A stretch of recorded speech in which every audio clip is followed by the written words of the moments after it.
Hi, welcome to the Mountain Series, The Misunderstanding of Multiplicity. I wanted to make a video and say hello to everyone and talk a little bit about a couple of different things and say hi and welcome people that have subscribed. I wanted to say hello to Sandy and hello to Dawn, and I'm very honored that you're watching my videos.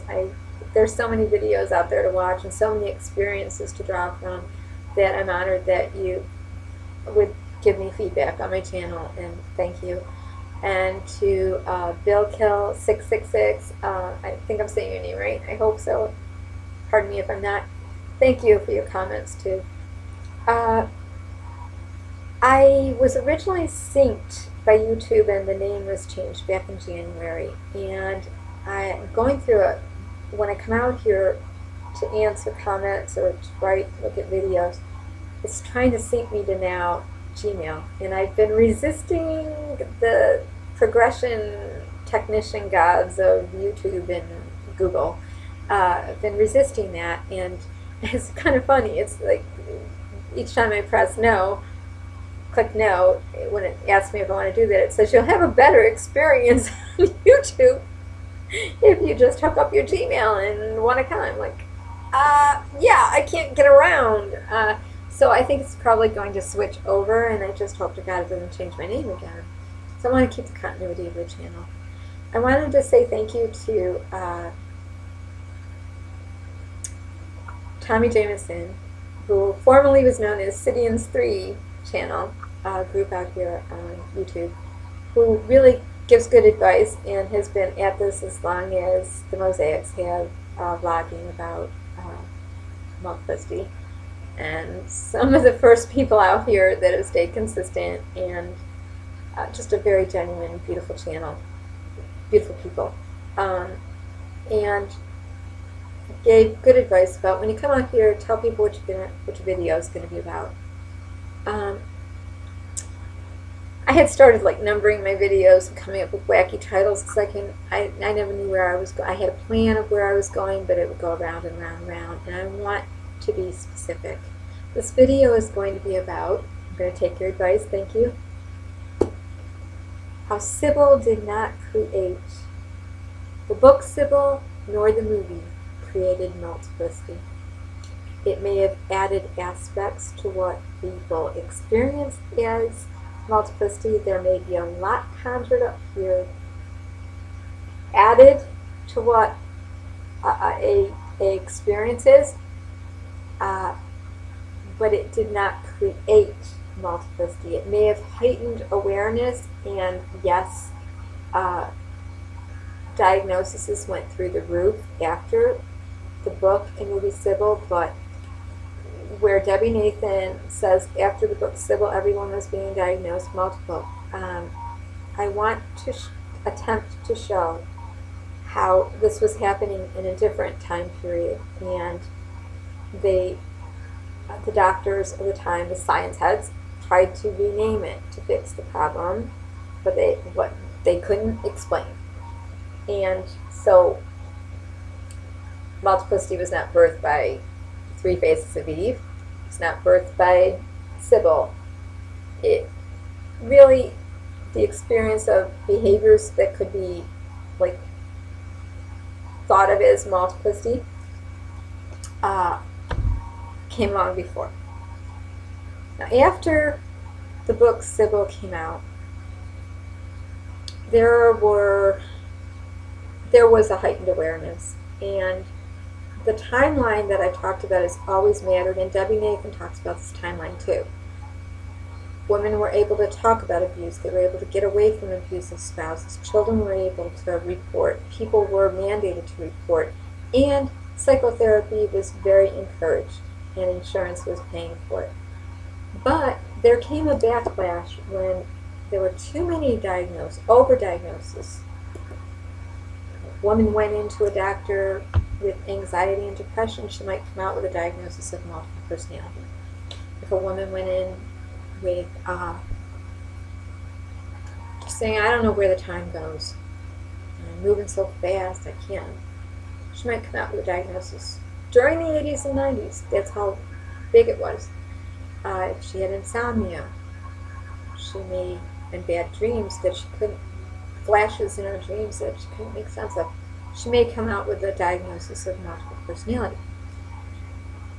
What I believe the book Sybil did was it added aspects of a personality system, what needs to be in a personality system, a cause and effect, and a cure.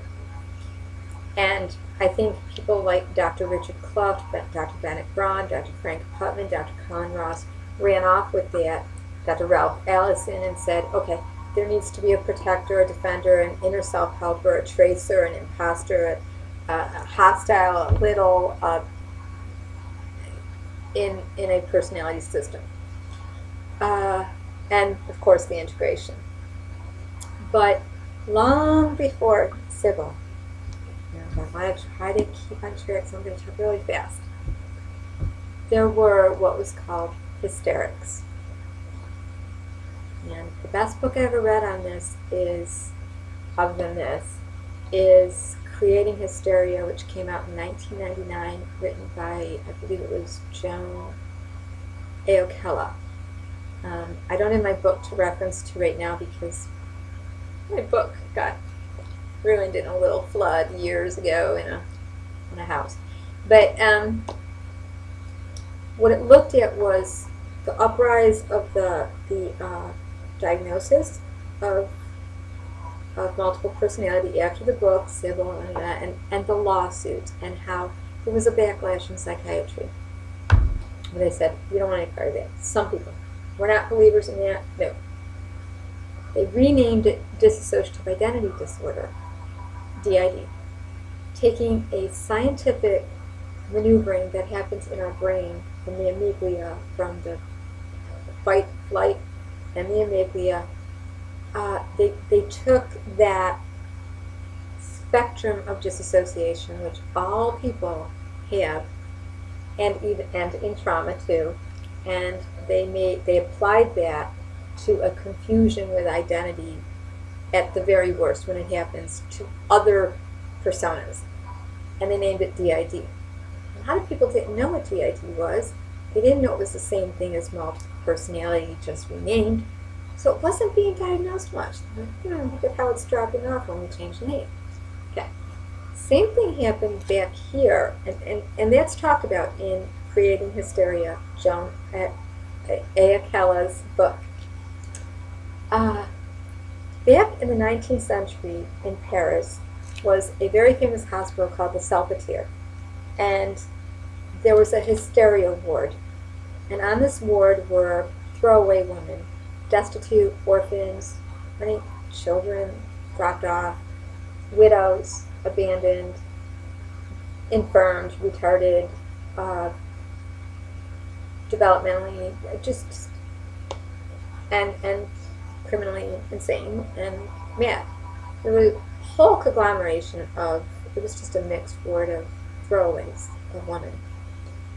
Under the care of Dr. Jean-Martin Char, a French neurologist psychiatrist, he ran a ward called the Hysteria Ward. The Salpetiere was also known as the Hypnosis Hospital. He took a special interest in 3 young girls that came on his ward named Genevieve, Blanche, and Augustine. And these girls became spotlighted, and all the famous doctors from all over the world came to study them. And all the painters and poets and literasts and people that wrote novels wrote them in. They became the subjects of paintings and art and just everything, pretty much. They became muses and a sideshow. And a lot of money was made for people to come and study them. Dr. Jean-Martin Char was their doctor. And Asti Hustevedts, who is a French literature doctorate in one of the studies, went back and looked at the entire situation of these girls in the archives of people that observed them. Like Sigmund Freud birthed psychoanalysis after spending time under the study of Dr. Char and the Hysteria Ward. So these girls, when they first came, they were probably like the most attractive of. There's a thought that they were kind of got the doctor's fancy by their physical attributes when they first. Who knows? But that's what some of the staff actually thought, was they were more appealing and they were more workable. You could work with them, and desirable to work with. Leave the words here. So I'll show you a few pictures. After receiving a baby bottle and a baby doll, the young girl begins acting like a baby. Posing, wrists out, after being sexualized. Looking up, talking to angels, or people's unaware, having spiritual experiences, music, self-pleasuring, self-soothing, interacting with hand movements with others that are unseen. Looking as if they were told to roll, that they knew to look surprised and roll. They imitated a lot of behavior. Some people might think a lot of this was autistic behavior now in the day now, or conversion disorder or somatoform. They were given different outfits to wear, and they became the characters. They did body contortions. They levitated, but they didn't really levitate it. You could see there's actual chairs there in case they fell down, holding them up. But it was made to look like they did. They acted out crucifixions, stigmata. What was the saddest thing to see was them grow old at the Salpetiere and stop performing. And Dr. Jean-Martin Char kind of say, okay, I'm done paying attention to you. And these women just gazed off and stopped performing. In their old age, Genevieve is very sad in her old age. What happened was the backlash that happened here. Doctors said, this is not serious, this is not science, this is not to be taken serious. Poo-poo, we've been duped. And they stopped performing. Meanwhile, Dr. Morton Prince attempted to still figure out what was going on here with all these women. What was that behavior all about? So Dr. Morton Prince came along, who was more of a scientifically inclined. At the same time, he studied there too, and he said, this is a disassociation, a disintegration of a personality. This is a personality disintegrating. He called it the dissociation of a personality, or multiple personality.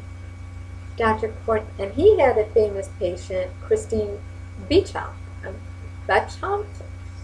and who he knew was acting just like this. But he applied a scientific name to it, of an experience everybody has, dissociation, and times in our life where our personality is just different, disintegrating. It's just such an odd word. And Dr. Cornelia Wilbur was a follower of Dr. Morton Prince, and listed, when her patients wanted to go research her to come see her in New York, she listed she was a fan of Dr. Morton Prince's work and this book. The late Shirley Ardell Mason read this book 10 years previous to starting heavy-duty treatment with Dr. Wilbur.